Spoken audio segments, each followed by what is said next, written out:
Assalamualaikum warahmatullahi wabarakatuh. Bismillahirrahmanirrahim. Alhamdulillahirabbil alamin wa bihi nasta'inu ala umuri dunya waddin. Wassalatu wassalamu ala asyrafil anbiya'i wal mursalin sayyidina wa habibina wa syafi'ina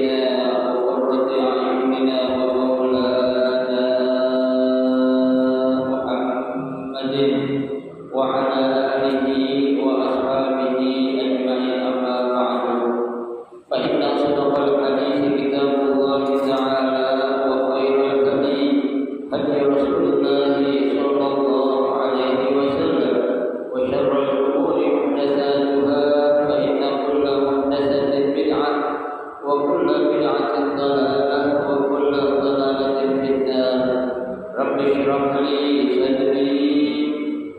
ويسر لي أمري واحلل عقدة من لساني يفقهوا قولي آمين.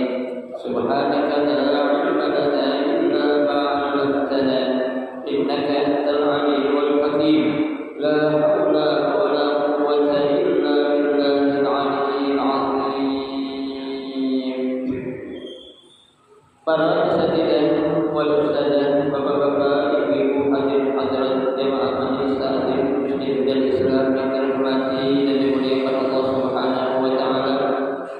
Alhamdulillah, kita bersyukur kepada Allah Subhanahu wa taala di pagi hari yang cerah ini. Allah Subhanahu wa taala masih memberikan kepada kita karunia nikmatnya yang cukup banyak. Di antaranya adalah berupa nikmat sehat wal afiyah, nikmat panjang umur, terutama dua nikmat besar yaitu nikmatul iman wa nikmatul Islam. Oleh karenanya patut kita syukuri karena dengan barokah nikmat yang Allah Subhanahu wa taala berikan kepada kita, alhamdulillah kita dapat melangkahkan kedua kaki kita menuju tempat yang termulia di sisi Allah Subhanahu wa taala, baik min buyutillah, rumah daripada rumah Allah, dalam rangka kita mencari ilmu serta kita mencari keridhaan Allah Subhanahu wa taala. Tentunya kita berharap mudah-mudahan seluruh amal ibadah baik yang sudah kita kerjakan, yang sedang kita kerjakan dan yang akan kita kerjakan, semuanya Allah Subhanahu wa taala akan memberikan ganjaran pahala yang berlipat ganda.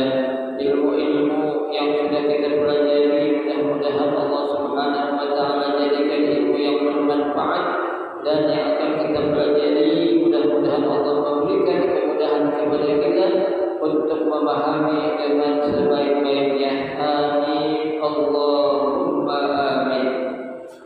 Hadirin jemaah sekalian yang berbahagia, mari kita akan melanjutkan kembali kajian kitab Riyadhus Shalihin.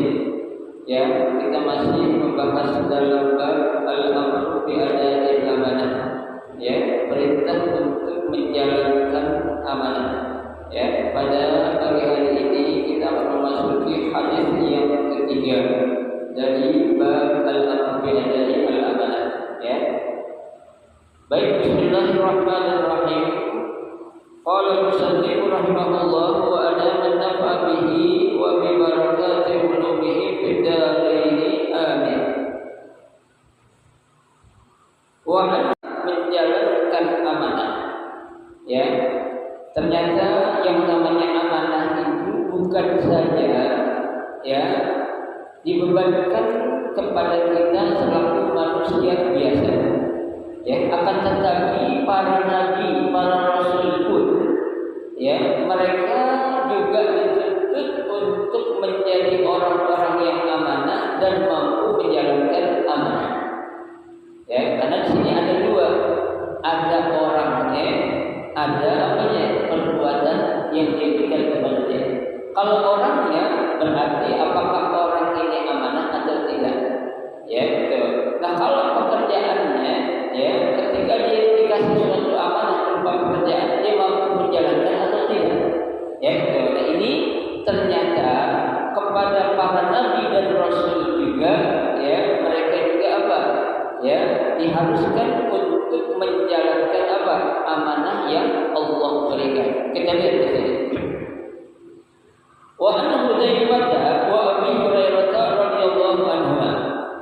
Ya, hadis ini sanadnya dari Hudzaifah dan Abi Hurairah radhiyallahu anhuma. Semoga Allah Subhanahu wa taala memberikan ridha kepada keduanya. Yaitu kepada siapa? Sahabat yang namanya Hudzaifah dan juga yang namanya siapa? Abu Hurairah. Ya. Qala, keduanya berkata. Siapa itu yang dua itu? Yaitu Hudzaifah dan Abu Hurairah. Ya. Qala Rasulullah sallallahu alaihi wasallam. Rasulullah sallallahu alaihi wasallam bersabda, "Yajma'ullahu tabaraka wa ta'ala an-nasa."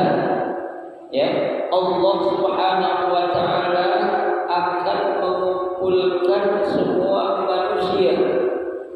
Ya, jadi Jadi nanti semua manusia itu bakal Allah kumpulin di suatu tempat yang namanya padang mahsyar.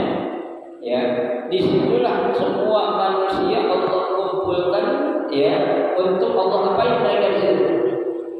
Untuk Allah menghisab seluruh amal-amal yang pernah mereka lakukan sewaktu mereka masih hidup di mana?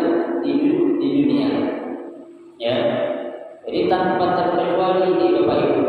Ya, pokoknya semua itu manusia laki perempuan mau dari manapun, ya, negara manapun, tempat yang jauh sejauh apapun, pasti bakal Allah kumpulkan semuanya ini. Ya, mau orang kafir, mau orang yang beriman, mau orang munafik, mau orang kaya, mau orang miskin, ya, mau pejabat, mau siapa, semuanya bakal Allah kumpulkan pada suatu tempat yang namanya padang mahsyar untuk untuk dihisab.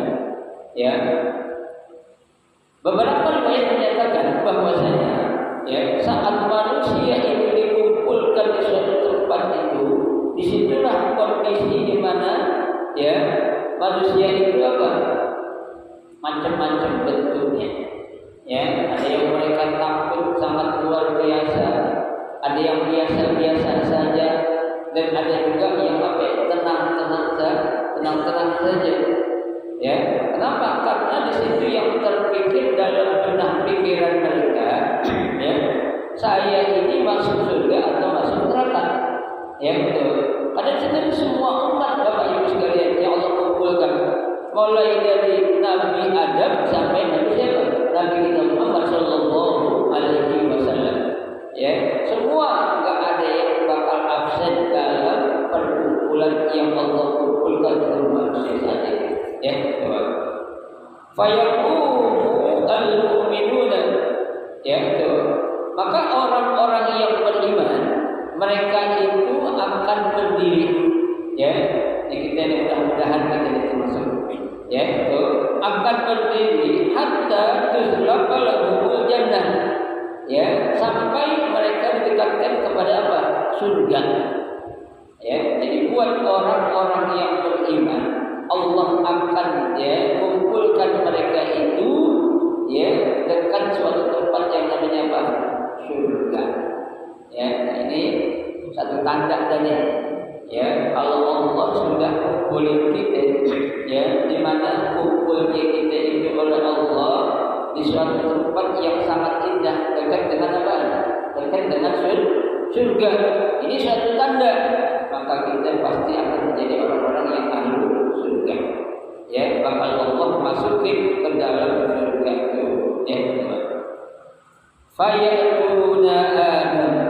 Ya, saat mereka itu sedang dikumpulkan, ya, oleh Allah Subhanahu wa taala, ya, karena mereka dalam keadaan yang sangat bingung, ya, dalam keadaan yang sangat was-was, ya, surga atau nerakakah yang akan kita dapati. Makanya mereka mendatangi Nabi yang pertama, Nabi siapa? Nabi Allah Adam alaihissalam. Ya, agar mereka datang sangat-sangat amanah, ya, sehingga mereka tuh baik Nabi Adam, Nabi Ibrahim, dan Nabi Musa nggak mampu untuk bisa menggunakan itu surga, ya.